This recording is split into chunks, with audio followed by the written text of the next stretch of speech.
Hello, welcome to Geojit spotlight. പഹൽഗാമിലെ തീവ്രവാദി ആക്രമണത്തിന് ശേഷം ഇന്ത്യ പാക് ടെൻഷൻസ് ഏറെ ഉയർന്നു നിൽക്കുന്ന സാഹചര്യത്തിലാണ് ഈ വീഡിയോ ചെയ്യുന്നത്. പാകിസ്ഥാനെതിരെ ഇന്ത്യയുടെ തിരിച്ചടി ഉണ്ടാവുമെന്ന് എല്ലാവർക്കും അറിയാം. അറിയാവുന്ന കാര്യങ്ങളെല്ലാം വിപണിയിൽ ഡിസ്കൗണ്ടഡ് ആയിരിക്കും. എന്നാൽ ഇന്ത്യയുടെ തിരിച്ചടി എപ്പോൾ, എങ്ങനെ, ഏത് തരത്തിൽ എന്നത് നമുക്കറിയില്ല, മാർക്കറ്റിന് അറിയില്ല. So India will respond is a known factor. How we will respond and the magnitude of the response are unknown factors. നിക്ഷേപകരുടെ കാഴ്ചപ്പാടിൽ പ്രധാനപ്പെട്ട കാര്യം വിപണി പ്രകടിപ്പിക്കുന്ന റെസീലിയൻസ് ആണ്. The market is exhibiting strength which has come as a surprise to most investors. ഈ ടെൻഷന്റെ ഇടയിൽ മിനിയാന്ന് സെൻസെക്സ് 1000 പോയിന്റാണ് കൂടിയത്. സൂര്യവംശിയുടെ ബാറ്റിങ്ങിനെ പോലെയായിരുന്നു മാർക്കറ്റിന്റെ പ്രകടനം. പഹൽഗാം ടെറർ സ്ട്രൈക്കിന് ശേഷം മാർക്കറ്റ് ശക്തമാണ്.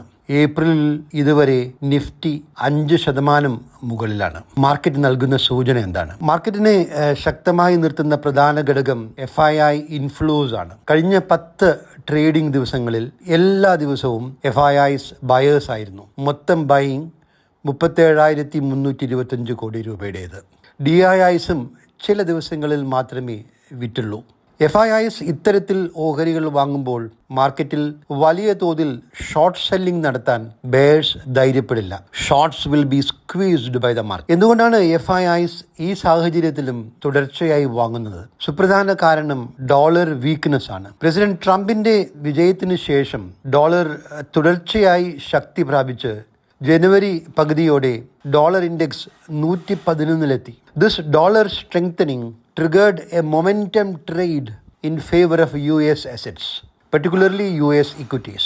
Stocks gained, bonds gained, and dollar gained. ട്രംപിന്റെ റെസിപ്രോക്കൽ ടാരിഫ് പ്രഖ്യാപനവും ബോണ്ട് മാർക്കറ്റിൽ നിന്ന് ട്രംപിന് കിട്ടിയ പ്രഹരവും US ഇക്കോണമിയിൽ ഈ വർഷം പ്രതീക്ഷിക്കുന്ന ഷാർപ്പ് ഇക്കണോമിക് സ്ലോഡൗണും നേരത്തെ പറഞ്ഞ മൊമെന്റം ട്രേഡ് അവസാനിപ്പിച്ചു. More important, this trade has reversed.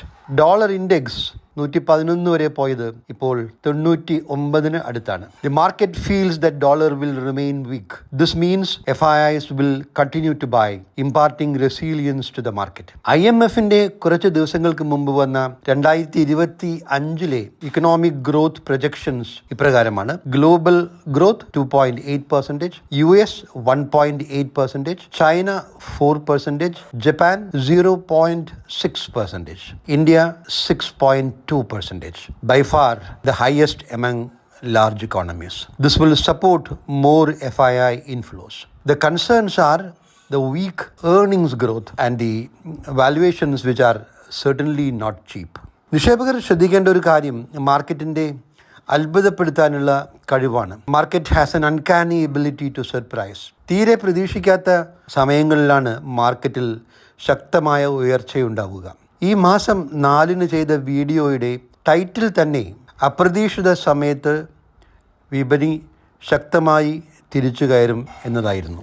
Retail investors who panic, cell and get out of the market will loose in the long run. This is an important lesson from market history. വിപണി ഗണ്യമായി താഴെ പോയാലും quality stocks, particularly high quality large caps ശക്തമായി തിരിച്ചു വരും. Look at the 8% rally in Reliance in a few days. അതുപോലെ leading banks and financials are doing exceedingly well. Pharma sector is very resilient. It looks like IT has bottomed out. Quality is safe and it pays. വേറൊരു പ്രധാന കാര്യം പ്രതിസന്ധിയിലെ അവസരങ്ങളാണ്. 2020 covid തകർച്ചയിൽ pharmaceutical stocks കുതിച്ചുയർന്നു. When the world became sick, pharma companies did well. അതുപോലൊരു പ്രകടനമാണ് defence and defence related സ്റ്റോക്സിൽ ഇപ്പോൾ കാണുന്നത്. ചില ഡിഫൻസ് സ്റ്റോക്സ് ഏകദേശം 10% കയറി ഒറ്റ ദിവസത്തിൽ. കഴിഞ്ഞ ആഴ്ചത്തെ വീഡിയോയിൽ മാർക്കറ്റ് സാഹചര്യം ഡിഫൻസ് സ്റ്റോക്സിന് ഏറെ അനുകൂലമാണ് എന്ന് പറഞ്ഞത് ശ്രദ്ധിച്ചിട്ടുണ്ടാവുമെന്ന് കരുതുന്നു. ഉയർന്ന അനിശ്ചിതത്വത്തിൻ്റെയും ആശങ്കയുടെയും സാഹചര്യത്തിൽ നിക്ഷേപ തന്ത്രം ഇപ്പോൾ എന്തായിരിക്കണം? പ്രസിഡന്റ് ട്രംപ് തുടങ്ങിവെച്ച വ്യാപാര യുദ്ധം തണുക്കുന്ന മട്ടാണ് ഇപ്പോൾ കാണുന്നത്. This is positive for global stock markets.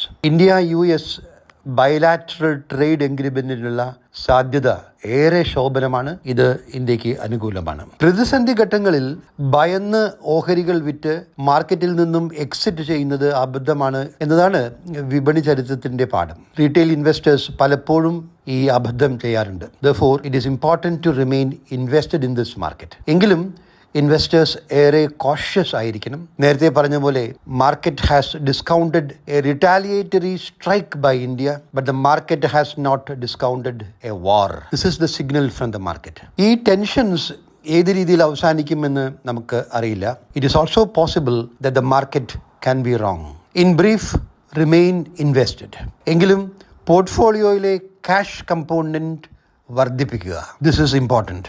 പല ഓഹരികളും മികച്ച റിട്ടേൺ നൽകിയ സ്ഥിതിക്ക് പാർഷ്യൽ പ്രോഫിറ്റ് ബുക്കിംഗ് നല്ലതാണ്. No harm in erring on the side of caution. Let us hope for the best for our country and for markets.